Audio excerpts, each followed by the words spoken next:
If you told me 10 years ago that the girl who tormented me through high school, the one who literally dumped fish guts on me in front of half the sophomore hallway, would one day become my sister-in-law, I would have laughed and said, over my dead body. But here we are. My name's Lauren. I'm 26 now.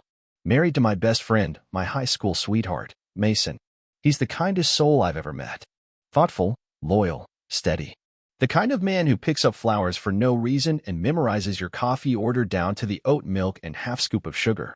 We met when we were 15, both awkward and figuring ourselves out. What started as passing notes during algebra turned into something deeper. By sophomore year, we were inseparable. Everyone called us the married couple before we even kissed. But there was one person who hated me from day one, Mason's older sister, Vanessa. Vanessa was 2 grades ahead. And while Mason was the type who blended into the background, Vanessa controlled the room like she was royalty. Blonde, polished, venomous. She wasn't just popular, she was feared. Girls followed her like disciples.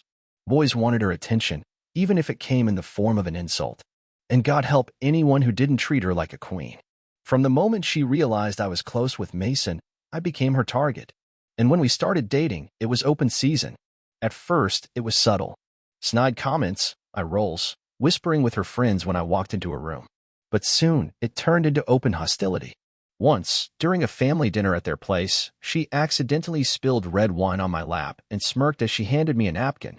Another time, I caught her going through my backpack at Mason's house, pretending to look for gum. But nothing, and I mean nothing, came close to what happened my junior year. It was a Tuesday morning. I remember because we had a math quiz first period, and I had barely slept. I walked up to my locker, turned the dial like always, and the second I opened it, the stench hit me. Rotten fish water. Actual fish guts. Splattered across my shirt, soaked into my hair, dripping onto the hallway floor. People screamed. Some laughed. My eyes stung, not from the smell but from pure humiliation. I froze. My body was covered in slime and scales and God knows what else. I could barely breathe. I grabbed my bag and ran to the bathroom, shaking, crying, trying to rinse it off with paper towels. I didn't need a detective. I knew who had done it. The day before, I'd called Vanessa a brain-dead zombie in front of her clique after she tried to mock my shoes in the cafeteria. Some of her own friends had laughed. And Vanessa?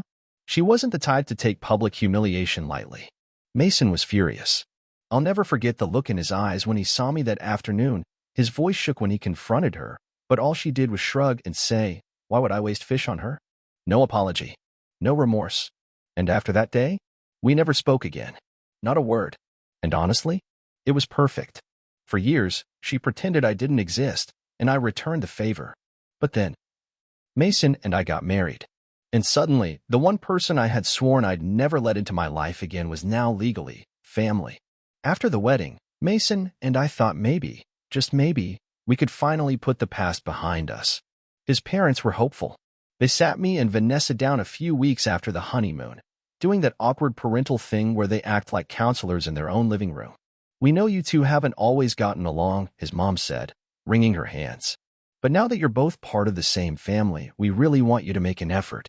They looked so tired, so desperate for peace. And honestly, I agreed. I wasn't trying to cling to high school trauma. I'd grown up.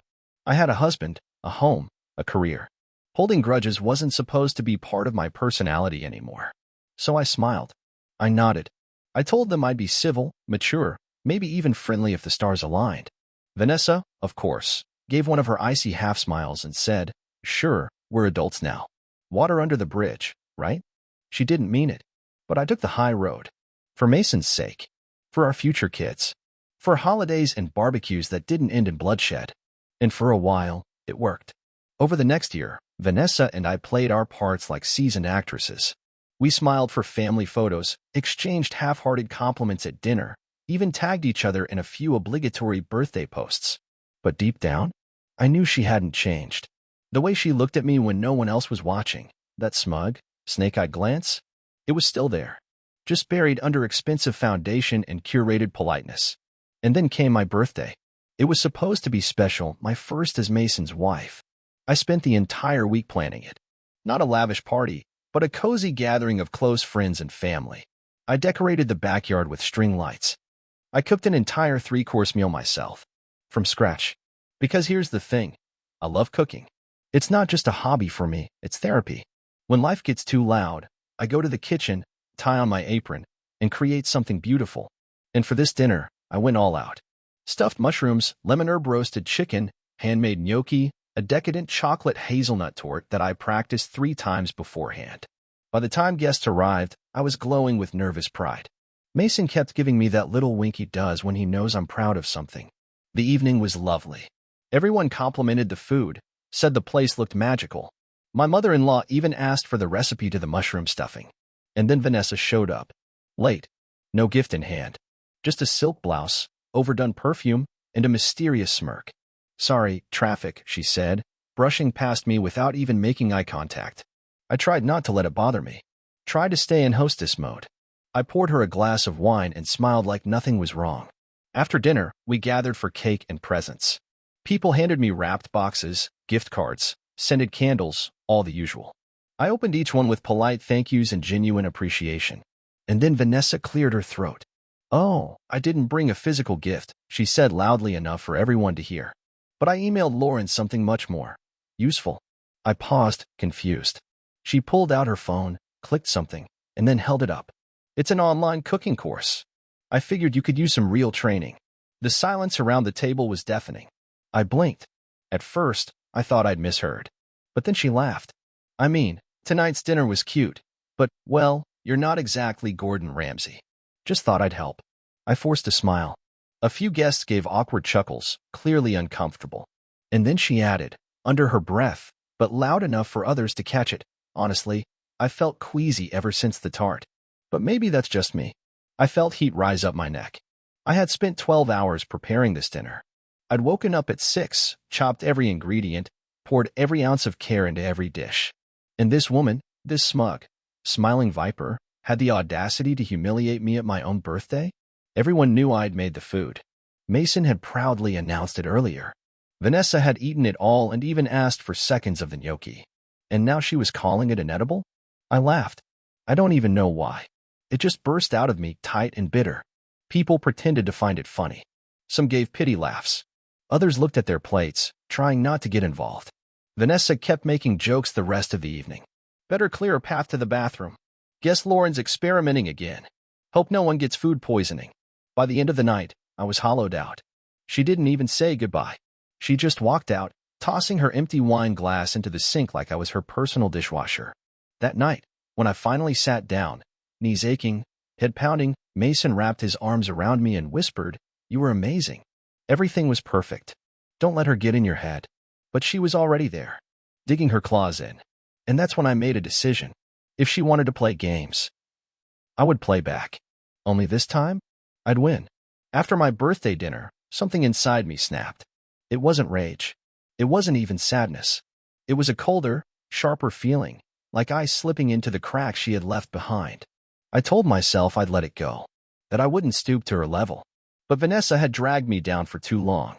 And this time, she crossed the line while standing in my own home, eating the food I'd made, looking me in the eye as she sliced me open with sarcasm. I couldn't sleep that night. I just kept replaying her voice in my head. "You could use real training. The tart made me queasy. You're not exactly Gordon Ramsay." By morning, I knew I wasn't going to just take it. But what happened next? That was fate. About 2 weeks after my birthday, Vanessa showed up at our house out of the blue. I was in sweatpants, watching something mindless on the couch when she knocked. Her mascara was smudged, her hands trembling, her expression pale and desperate. "I need to talk to Mason. Alone." Her voice cracked when she said it. I didn't ask questions. I just nodded and stepped into the kitchen, but I didn't go far. Something about her tone stopped me cold. It wasn't her usual venom. It was fear. I stood in the hallway, quiet as a mouse, and listened. I know. Eavesdropping isn't noble. But after everything she'd done to me, I didn't feel guilty. I felt curious. She sat down on the couch and whispered like someone afraid the furniture would judge her. "Mason, I don't know what to do. I'm pregnant." I froze. My heart actually skipped a beat. Vanessa? Pregnant? She wasn't glowing with joy. She wasn't emotional in a happy way. She was panicked, disoriented. She went on, her words barely audible. "I haven't told Daniel yet. I'm not ready to be a mom. I don't even know if I can keep it." Mason was calm, careful. I could tell he was treading gently, trying not to spook her further. He asked her if she considered talking to her husband. That if she truly wasn't ready, there were options, but it wasn't a decision she should make alone. But that wasn't what she wanted to hear. No, no, you don't understand, she said, her voice breaking. Daniel can't find out. I need help taking care of it. Quietly. There was a pause. I pressed my back against the wall, barely breathing. Why would she need to hide a pregnancy from her own husband? Why was she begging Mason for help instead of confiding in her partner? Then, like thunder in the distance, the memory came back to me, a conversation Mason and I had months ago, about how Daniel had been struggling, about how they'd visited a fertility specialist, about how he was quietly, heartbreakingly confirmed to be sterile. That's when it all clicked. Vanessa wasn't just scared. She was hiding something. The baby wasn't Daniel's. And she was trying to get rid of the evidence before he ever found out. That entire day, I walked around in a fog. I didn't tell Mason what I'd overheard, not yet. I needed time to think, to process. Because suddenly, everything about her behavior made sense. The paranoia, the panic, the need to go behind her husband's back. And then, 2 weeks later, an invitation arrived. Vanessa's birthday. A big party. Decorations. Dinner. Cake. And I was invited. Of course, I didn't want to go. But Mason gently reminded me that we'd invited her to mine. That skipping it would only make things worse with his parents. That sometimes, to keep peace, we have to sit at the same table as our enemies. So I put on my dress, did my makeup, practiced my smile in the mirror, and I packed her gift. A crisp, ribbon-wrapped copy of What to Expect When You're Expecting. Inside the front cover, I taped a handwritten note. Congratulations, Vanessa. Wishing you and Daniel all the joy this journey brings. Love, Lauren and Mason. I didn't need to confront her in person. I just needed her to open the box with her husband beside her. The night of Vanessa's birthday, Mason and I arrived with polite smiles and a bottle of wine. I held the wrapped gift in my hands like it was nothing more than a joke, nothing more than a neat little package from a doting sister-in-law. But inside, it was a grenade. The party was elegant, predictable. White candles, catered hors d'oeuvres, music that no one really listened to. Vanessa flitted around the room like a peacock in heels, pretending to care about everyone who wasn't looking directly at her. She greeted us stiffly forced hugs, fake kisses on the cheek, and immediately drifted away to talk to some cousin I barely knew. I kept my distance. I didn't want a scene. I didn't need to smirk or exchange glares. The work was already done. Her gift was sitting innocently on the present table, next to a bottle of champagne and a designer scarf. She didn't open presents in front of guests. Maybe it was vanity. Maybe it was control. Either way, I was glad. I didn't want to be there for what was coming. We slipped out early that night. As we left, Mason squeezed my hand. Feel better. I smiled, but didn't answer. The next morning, my phone rang at 7:02 a.m. It was her. I stared at the screen, blinking in disbelief. My first instinct was to ignore it, but curiosity won out. I picked up. What followed was 5 minutes of unhinged screaming. You absolute bitch. You ruined everything. You had no right. You disgusting snake. She didn't give me space to speak.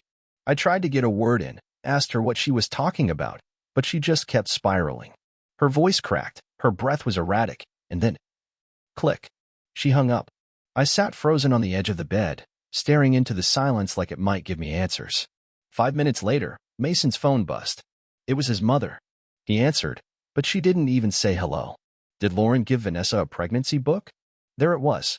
Everything unraveled fast after that. Apparently, sometime after the party, Vanessa and Daniel had sat down to open the gifts together. They were sipping wine, laughing about who gave what, until they reached mine. She opened the package, saw the book, and froze. Daniel read the note aloud. Congratulations, Vanessa. Wishing you and Daniel all the joy this journey brings. Love, Lauren and Mason. His face changed instantly. Not confusion, just cold, mechanical calculation. Because this wasn't news to him. Not exactly. He'd already been suspicious. They'd been trying for over a year with no success. Multiple fertility appointments. Dozens of conversations. And eventually, his worst fear confirmed. He was sterile. No viable sperm. No chance of fathering a child. And yet, now, here was Vanessa. Pregnant. And now, a congratulatory gift from two people who weren't even supposed to know. Mason's mom explained everything between breaths, her voice low and shaken. Daniel demanded answers. He asked her why we knew before he did, why she never said anything, where the baby came from. Apparently, Vanessa tried to spin it as a prank, said she wasn't actually pregnant, that the book was some twisted misunderstanding, that maybe she had gained a little weight and I was mocking her. But the timing was too perfect. And Daniel? He saw through it, because he already knew something was wrong. And the book was confirmation. He left the house that night, didn't say a word, just packed a bag and walked out. That afternoon, Vanessa called again, left me 3 voicemails, one more unhinged than the last. "You've destroyed my marriage," she cried. "You did this on purpose. I hope you're happy." But I wasn't. I wasn't happy, because even though I hated her deeply, I never wanted this. I never wanted to ruin a marriage. I just wanted her to feel what it was like, to be humiliated, to be cornered, to squirm under a spotlight she didn't control. I didn't know her husband was already halfway to the truth. I didn't know my little joke would become the final push off a cliff she'd been edging toward all on her own. But maybe that's what made it so perfect. She lit the match. I just held up the mirror. After the explosion, silence. For about 3 days, the world went quiet. Vanessa didn't call. Daniel didn't show up. Even Mason's parents, usually so quick to defend her, went still. But tension has a way of creeping back in, like smoke under a locked door. It started with subtle things. Mason's dad texted him, just one line, "Please call your sister." Then came the voicemails. His mom, his aunt, even a cousin I hadn't spoken to in months. Everyone wanted the same thing. Fix this. Fix what? I wondered. The truth? The consequences? Vanessa's lie? No one seemed to be calling to ask how I felt. No one asked why I'd done what I'd done. They just assumed. Assumed that I'd somehow masterminded a sabotage plot, planned out months in advance, like I was some comic book villain in an apron. I started to feel like I was going crazy, like I had become the story, instead of the girl who'd cheated on her husband and tried to hide a pregnancy that shouldn't even be biologically possible. Mason tried to shield me. He told his parents, firmly, that we wouldn't be reaching out to Daniel, that this wasn't our mess to clean up. But they weren't hearing it. His mom called me directly. "I know you're angry," she began, her voice thick with exhaustion, "but please. Daniel is devastated. He won't talk to her. He won't even listen. Maybe if you explain it was just a joke, he'll believe you." I was stunned. Explain that it was just a joke? Lauren, please. You don't understand. He's already talking about lawyers. He's threatening to divorce her. If you just tell him it was a misunderstanding. I cut her off. It wasn't a misunderstanding. Silence. I could feel her breath catch on the other end. She humiliated me at my birthday. She mocked me in front of my own guests, after eating the food I spent 12 hours making. She's been nasty to me for years. And I didn't expose her. I didn't tattle. I just gave her a book. That's all. More silence. I didn't tell Daniel anything. Vanessa did that to herself. And with that, I hung up. Mason was proud of me, but I could tell the stress was starting to wear on him. His parents kept calling. His sister was sending him long, tearful messages. And now the whole extended family was whispering. It wasn't long before the next bomb dropped. One evening, Mason and I were sitting on the back porch, drinking tea, trying to pretend like life was still normal. That's when his phone buzzed with a message from Vanessa. Just 2 sentences. "It wasn't just me. Your friend was involved too. He's just as guilty." At first, we didn't understand. Then it hit us. She was talking about someone Mason knew. Someone close. We both looked at each other, horrified. "She's not talking about Derek, is she?" I whispered. Derek had been one of Mason's best friends since middle school. They'd been groomsmen in each other's weddings. We'd gone on double dates. His wife Claire was one of the sweetest women I'd ever met. "No way," Mason said. He'd never. But the seed was planted. And when you're already doubting someone, even the smallest suspicion becomes a wildfire. The next day, we got our answer. Derek called. "I need to talk to you," he said, voice heavy and hollow. Face to face. My heart dropped. That evening, he showed up on our porch. He looked broken, pale, eyes sunken, guilt written across every inch of his face. "I'm sorry," he said, before even sitting down. "I'm so sorry."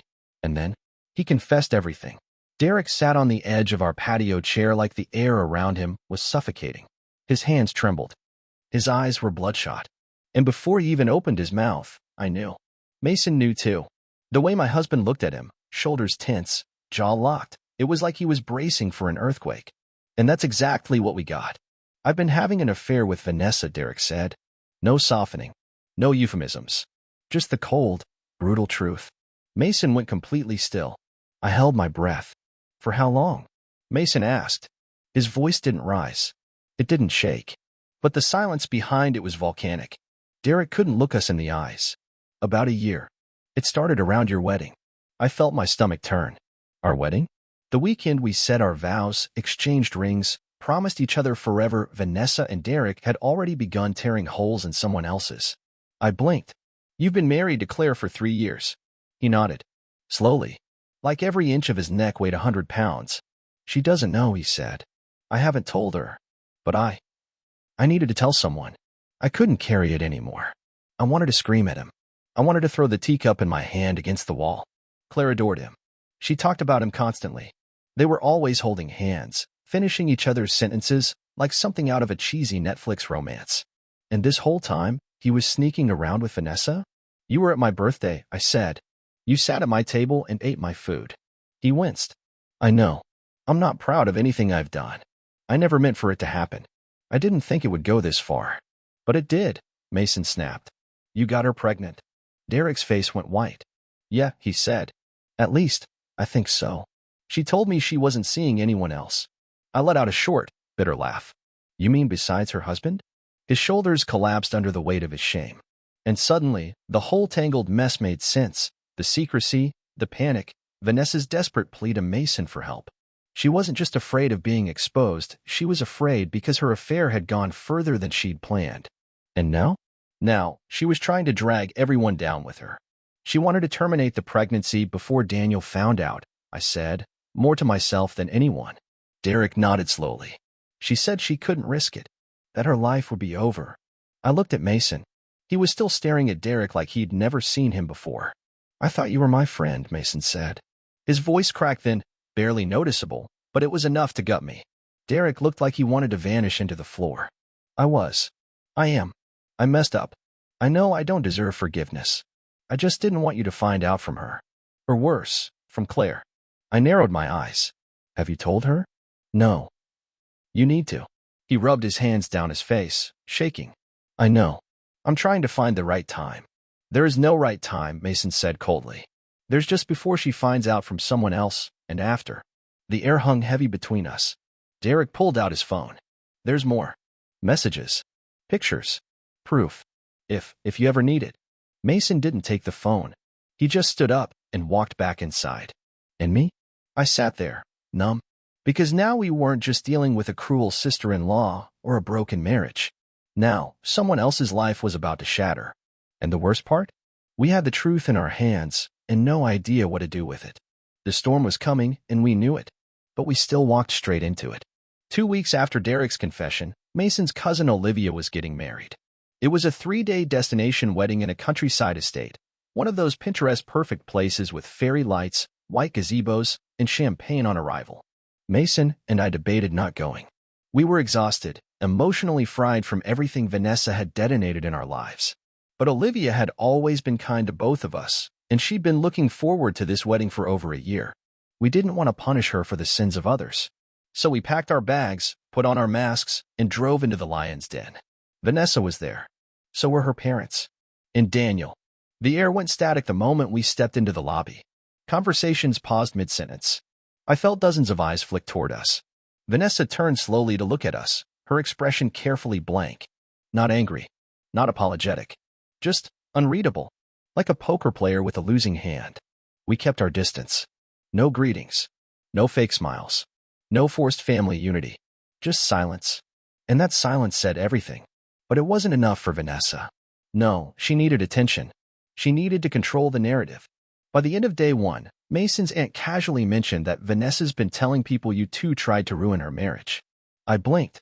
She what? Yeah, that you fabricated an affair. Told Daniel things that weren't true. Said you were jealous of her. That you've always hated her since high school. Mason clenched his jaw. That night, more whispers came. She said you were in an open marriage and tried to seduce Daniel. Apparently, Lauren wanted Vanessa's life. She thinks you gave her the pregnancy book out of obsession. Obsession? That was the breaking point. I could have let the other lies slide. I didn't care what her old high school friends believed. But accusing me of trying to steal her husband? That was a nuclear-level accusation. One that could destroy reputations, mine and Mason's. So we decided, no more silence. No more turning the other cheek. We wouldn't confront her in private. We would end it in public, just like she had tried to humiliate me. The next evening, during Olivia's rehearsal dinner, Vanessa floated into the room like nothing had happened.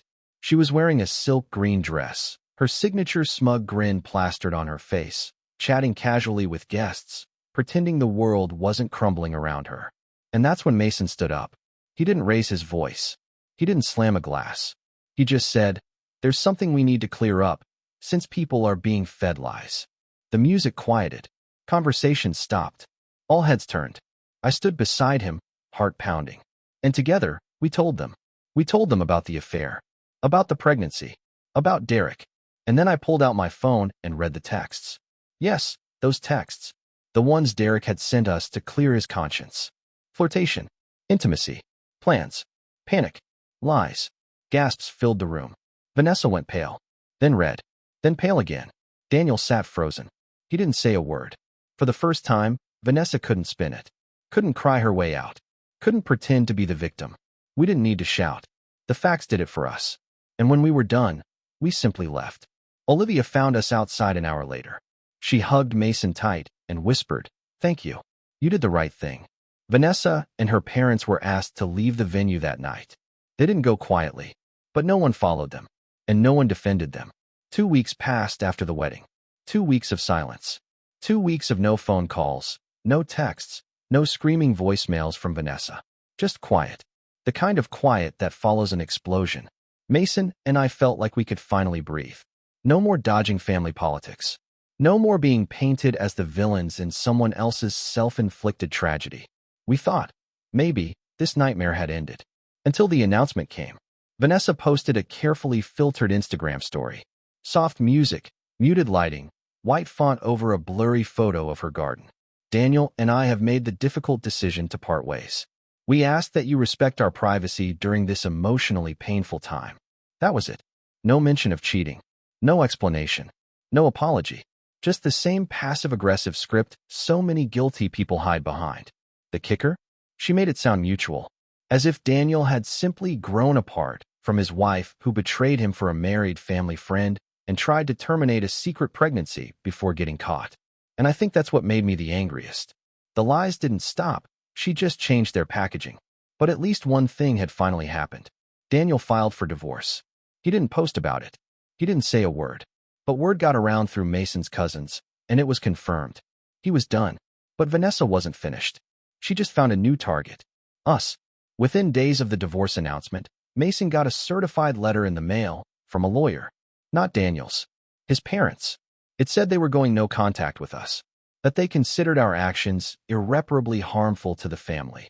And they were formally ending communication until further notice. They even mentioned that we were being removed from future estate planning and inheritance. We sat at the kitchen table, reading the letter aloud in disbelief. "Are we supposed to beg now?" Mason said, tossing the paper aside. "Fall to our knees and apologize for telling the truth?" I laughed, not because it was funny, but because it was absurd. Let them keep their money. They were going to need it. Because Vanessa hadn't worked a day since college. She'd been living off Daniel's income for years. And now? She was back in her childhood bedroom, depending on the same parents who had enabled her toxicity since the beginning. They were going to carry the weight of her choices now. Not us. Not anymore. Mason and I blocked them. All of them. His parents, Vanessa, anyone who tried to guilt us into silence. We deleted photos, erased phone numbers, unfollowed every cousin who took her side. And for the first time in years, maybe ever, we felt free. People talk about cutting out toxicity like it's easy. Like it's as simple as pressing unfriend. It's not. It's grieving people who were supposed to protect you. It's choosing peace over blood ties. It's knowing you'll miss Thanksgiving dinners and weddings and maybe even baby showers down the line. But we chose ourselves. We chose honesty. And you know what? I don't regret a single thing. Vanessa was a bully. She tormented me as a teenager, humiliated me as an adult, and tried to lie her way out of the destruction she caused. All I did was hand her a mirror. She broke it, and now she gets to live with the shards.